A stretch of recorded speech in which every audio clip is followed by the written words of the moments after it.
On the shoreline of Lake Michigan sits Loyola University Chicago and our School of Environmental Sustainability. Here, we honor our Jesuit heritage, recognizing the urgent challenge of climate change.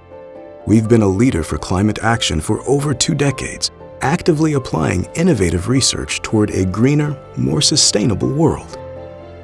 Our high-performing facilities have achieved a 70% reduction in greenhouse gas emissions.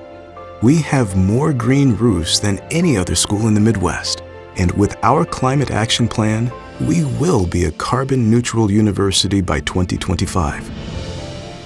But our resolve goes further than our own footprint.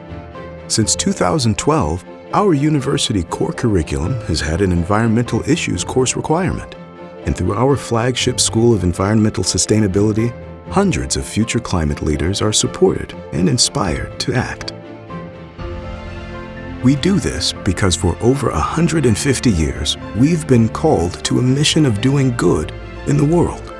We know embracing our responsibilities today will usher in breakthroughs impacting all of humanity tomorrow.